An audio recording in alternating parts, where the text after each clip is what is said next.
Okay, hello, hi, I'm Holly Mullin, a detox expert and lifestyle coach. And today I wanted to talk to you a little bit more about my fitness therapy known as awakening medicine.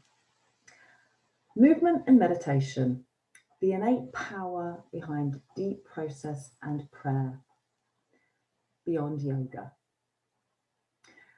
So yoga was my very first way in to alternative lifestyle way back in the 1990s, before there was really even the concept of self-love or self-care.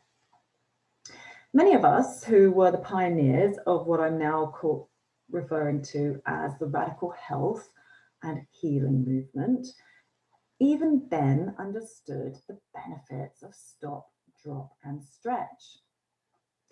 But even as an advocate and close follower of yoga and meditation, since the glory days, way back in 1995, I had an experience almost 20 years later that changed my way of moving forever.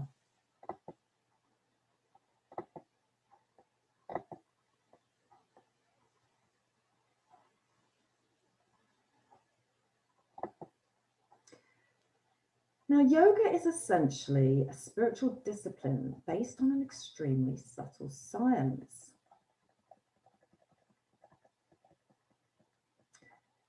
And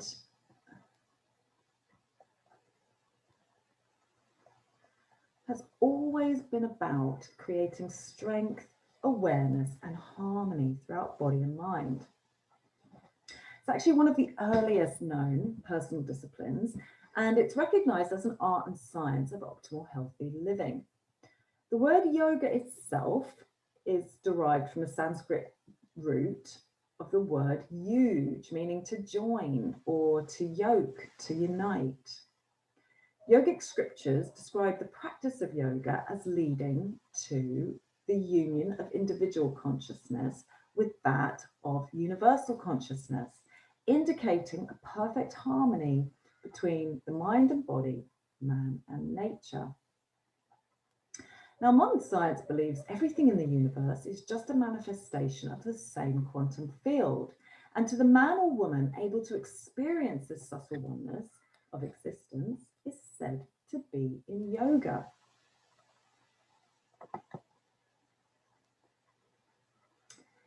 Now, it's said that the true experience of yoga is self-realization, moving beyond the limitations of the indoctrinated mind or shadow self and into a state of self-mastery, liberation, and freedom.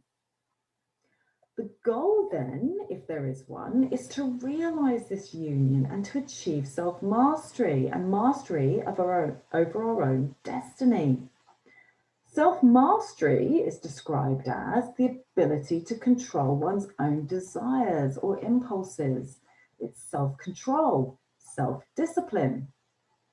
These days, we call it manifestation, to know exactly what you want and what you need, and to create enough fluid movement to become magnetic and attract it to yourself. Yes, we are indeed master manifestors, except many of us just don't know it yet. You see, the true secret to manifestation is knowing that you're doing it continuously all the time anyway, with every thought, word, and deed. Yet just the understanding of all of this does not necessarily a master make. It takes practice, developing a self-practice.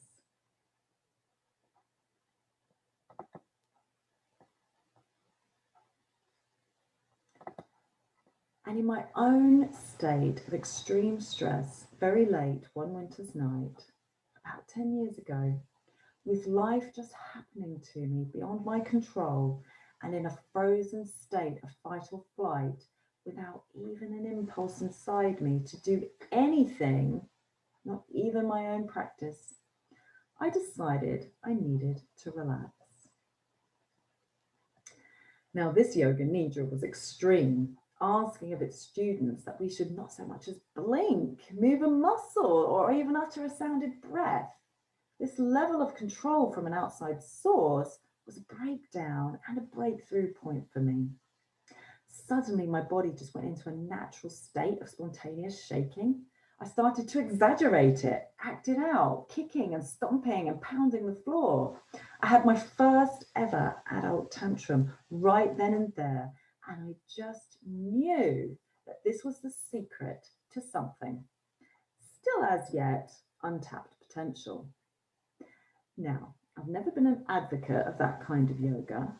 Extreme power yoga always felt more like a competition to me than a sovereign, authentic spiritual practice. Confused about how exactly we're meant to use or unite mind and body when we're so busy looking outside of ourselves to the instructor for guidance. No, in fact, throughout my exploration, especially in the last 10 years, honing my own practice, I found my greatest power in process and prayer through not in the do, but in the undo. So let's go back to that night. I can't relax, was my mantra in that moment. I just kept kicking out and banging until all the adrenaline was released and I felt spent. For some time, I continued to gently shake, lying on that floor in the dark. After a while, I came back into my body and the power of what had just occurred hit me. I was just like, wow, what just happened? That felt good. I was in a deep release and let go. And what happened after a short time was I dropped. No, I mean, I really dropped into a deep state of surrender and let go. I focused my breathing for a few minutes, lengthening the out breath. And as I continued to relax, I was going, and gone. And I disappeared into the unfolding unknown. As I came to, unsure of quite how long I'd been under, feeling refreshed and much lighter, as if a weight had lifted or something had shifted, I had another gentle shake, sort of rocked side to side, gently stretched one leg, and I stretched out the other leg. Now both legs were up in the air. I twisted to one side, I twisted to the other side. I gently rolled over onto one side and pushed myself up. Little did I know then that that was the first time.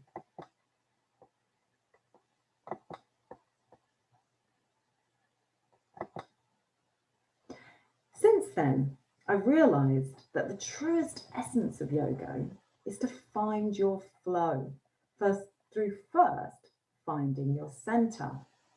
And this led me to developing a new form of movement as medicine, awakening medicine.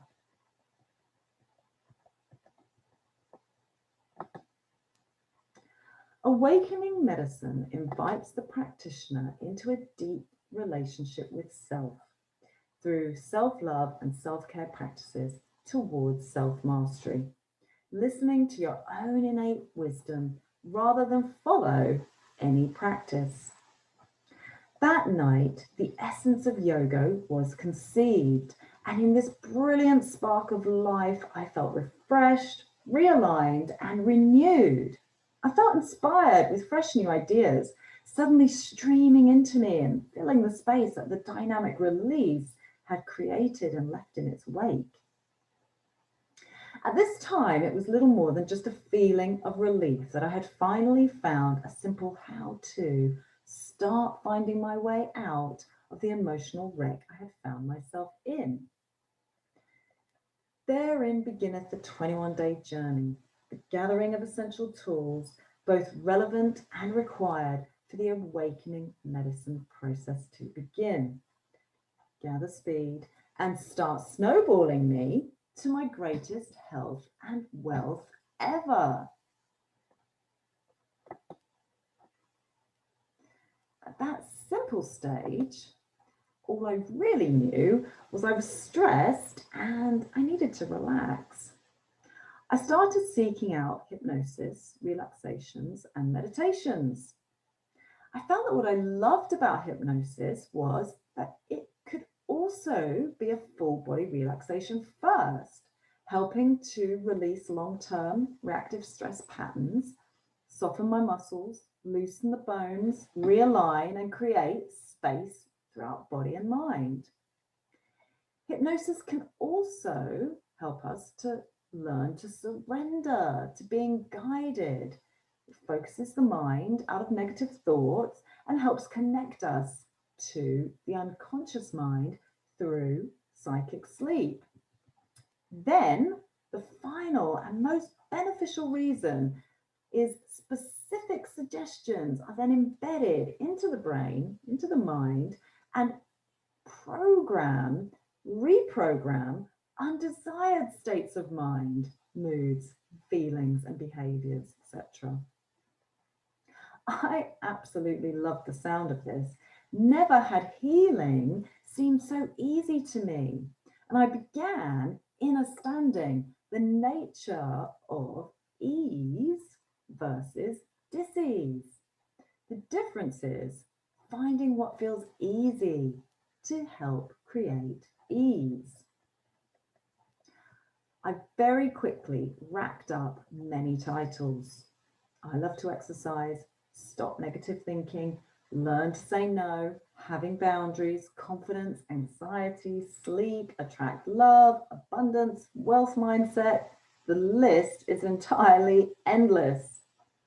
What I love about hypnosis in particular is when used as a daily discipline, you can easily, there's that word again, move through limitations and restrictions literally within 1 week. So you don't have to tell me twice. When a healing modality is just that good, I just use it and utilize it. It really helps when optimal health and wellness is your only guide. And what I found at the end of 21 days of using hypnosis and changing after every 7 days was that I was literally bouncing off the walls with energy. And here's why. Now, do you remember that cold and lonely winter's night way back when, about 10 years ago? Do you remember what happened? I went into spontaneous shaking. You see, I haven't yet told you the essence of awakening medicine, which is to realize that trapped inside each one of us is a wild animal that instinctively knows how to be the best that you can be. Now, to be fair, I had already known the many benefits of shaking medicine, and I've been practicing it for many years anyway already. You see, since I'd been training in one of my many disciplines as an ecstatic movement facilitator about 5 years prior to this. And so I had already opened the shaking channels in the body. And the essence of the nature of the shake relates us back to being a wild animal and how, when in the wild, confronted with a life-threatening situation, an animal will either fight, attack, flight, run away, or freeze, hide and wait.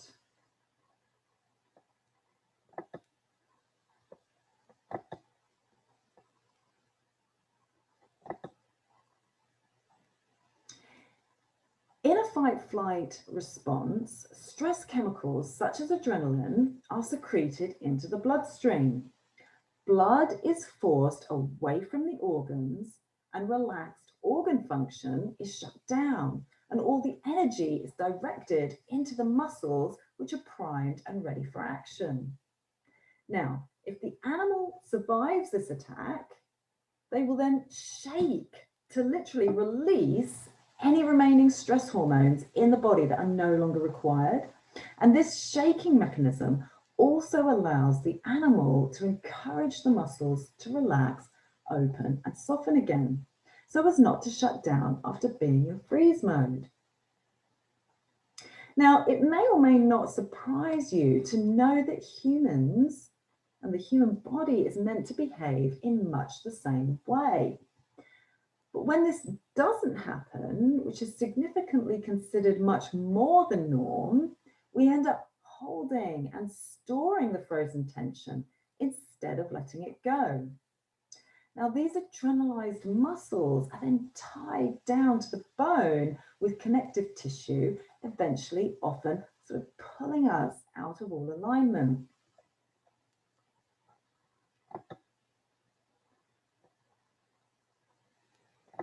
You see, the thing about the fight-flight response in the 21st century living is that most of us are in a state of it most of the time. However, it isn't necessarily obvious as our threats are much less physical and much more mental and emotional these days.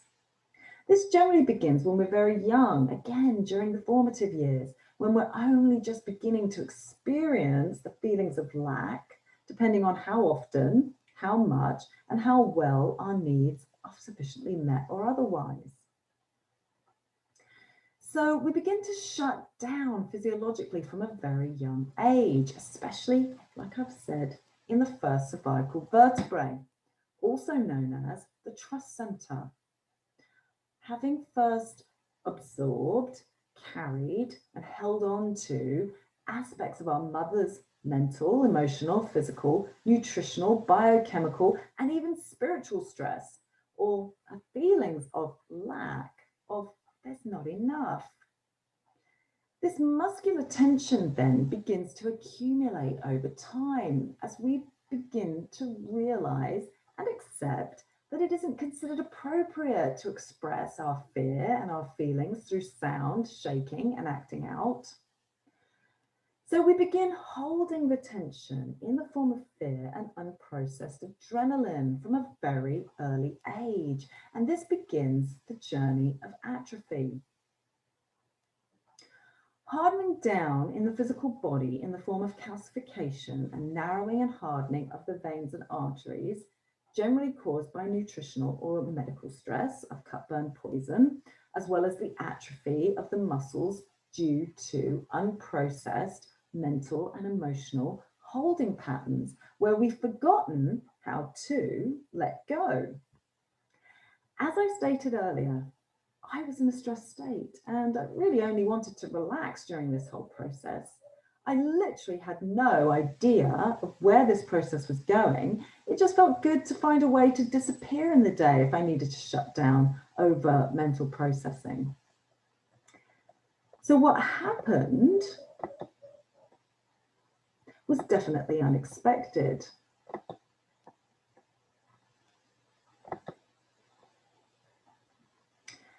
And after the first week of intense relaxation, opening, softening, and dropping into deep, deep relaxation, some days I would just listen to one hypnosis after the other for several hours just to make it through the day.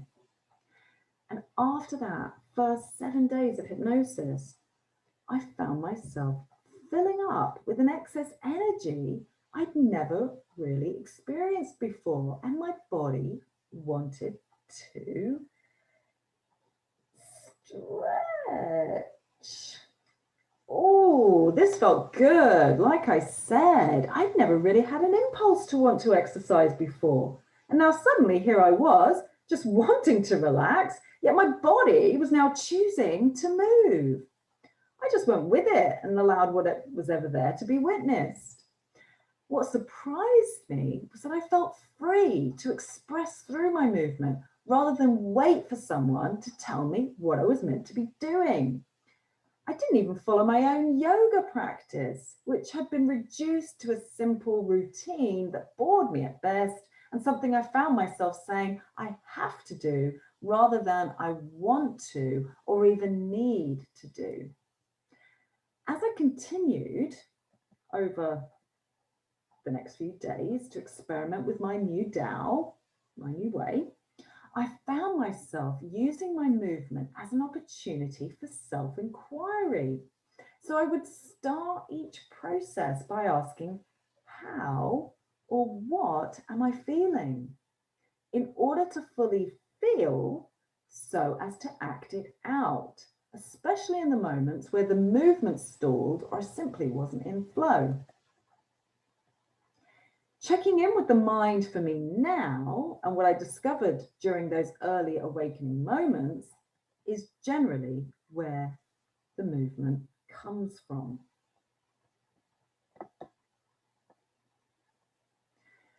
So in an average yoga flow, you'll find that there is 1, no average yoga flow. 2, tune into what you're feeling and thinking. 3, give it a body posture. 4, act it out. 5, that is your workout. 6, you're working it out. So literally and metaphorically, we need to work out our stuff. You may call it holding or baggage, low self-esteem, stress or trauma. However you understand it and however you connect to it, it is your process, practice and prayer. There are 21 different modalities that it's important to understand and partake of on your awakening medicine journey to make sure you're getting everything you need out of it.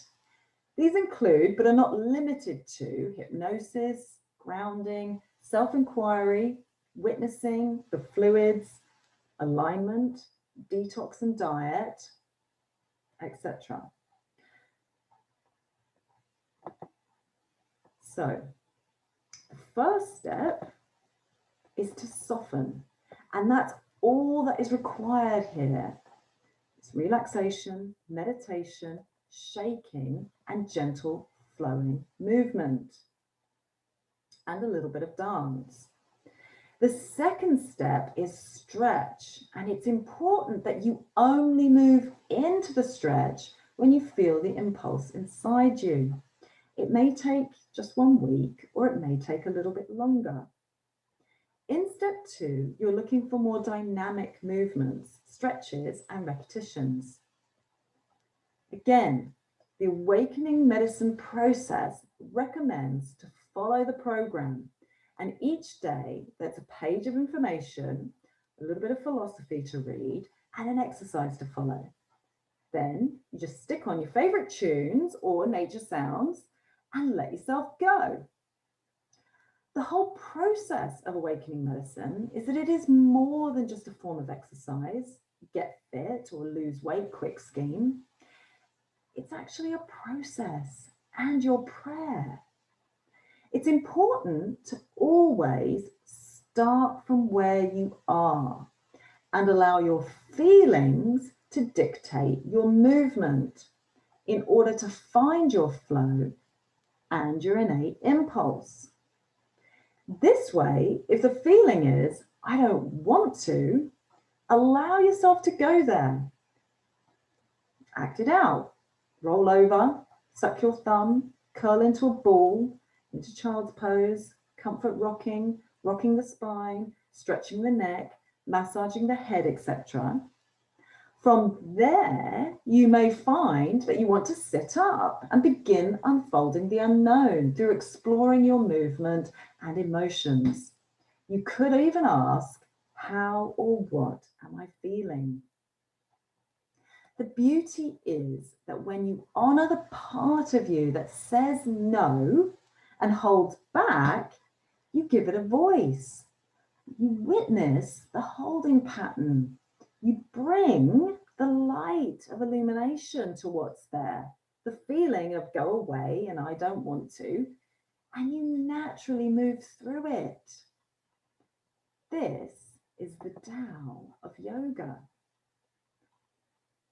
This is the Tao of yoga. To always and only ever move from an authentic flow. That way, you're not faking it. Whatever was in your way to hold you back has now been seen and released. It's been given a voice. The third step to awakening medicine is strengthen. And this is where it got pretty exciting for me, and it can for you too. You see, like I said, I never even had an impulse to want to exercise. And the reason I believe for this was because I was overweight as a child, and I didn't really ever develop a core strength or good strong abs. So when I found myself wanting to hold Mula Bandha, well, I was shocked to say the least.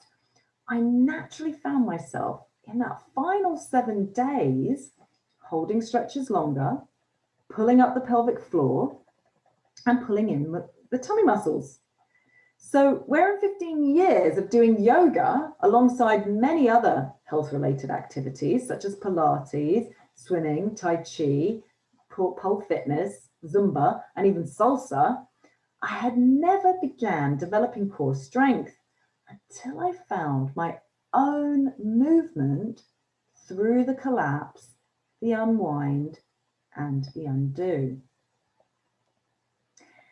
It only took a couple of years to develop a little definition in my abs once I found my own movement. And I was shocked. To me, and to my mind, this was a revolutionary finding.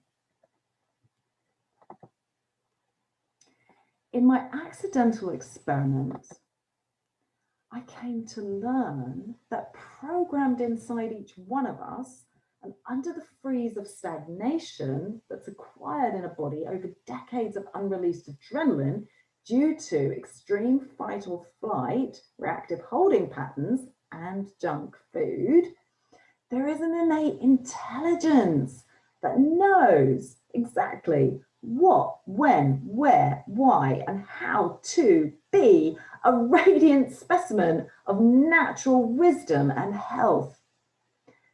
Now, it's not my intention in this talk to teach you everything you need to know to be an awakening medicine practitioner. Rather, it's merely to introduce you to the idea that you already are your greatest teacher and guide, full of, as yet, untapped potential. Now, if I'm honest, it goes far, far beyond what anyone can really fully imagine. And it is the secret may actually be in going back to our natural man and woman roots, to becoming tribal again.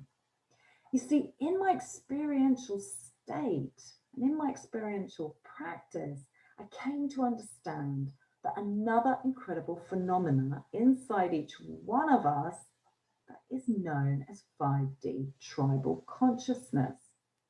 And it's inside each one of us. It's that divine spark of subtle science we referred to earlier, honing and tuning our aligned vessel to become so empty that stress literally falls through the structure instead of getting stuck. This is how we can become literally magnetic again. It's a natural state for the natural man and woman. Strong abs, relaxed lower back, erect spine, perfect posture, and the weightless ability to carry up to and over 20 kilos on your head whilst riding a bike with your friend on the handlebars. Like I said, that's tribalism. And it's an ability that the Western man and woman have lost through still, though very much possible, with brothers and sisters in third world countries where their connection to our nature, our mother, Gaia, is still strong. This can be seen as being due to the fact that first world countries still haven't managed to destroy specific tribes and their direct connection to spirit.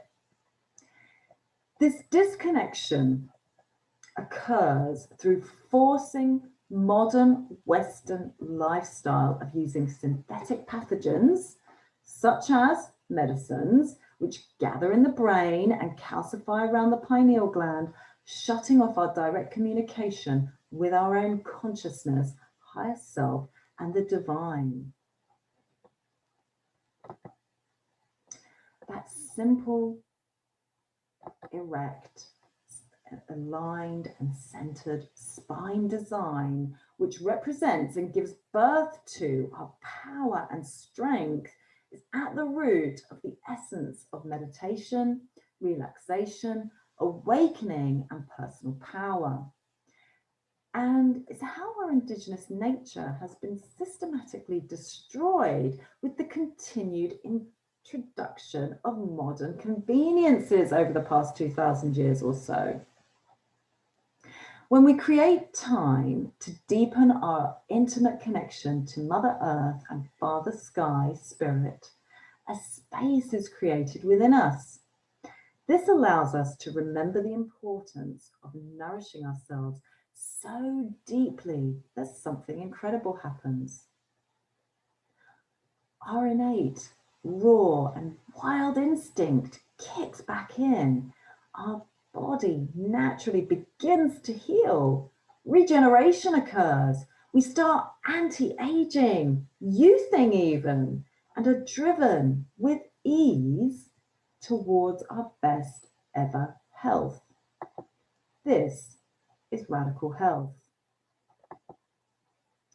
Radical health is about starting where you are, owning your shadow and working it out through deep guided relaxation, movement medicine, and self-massage. Learn the secret to unlocking your own innate wisdom and trusting your impulse. This is awakening medicine, and it is finally time to yo-go, go, go. Thank you, and enjoy your process and prayer. Ho, yo.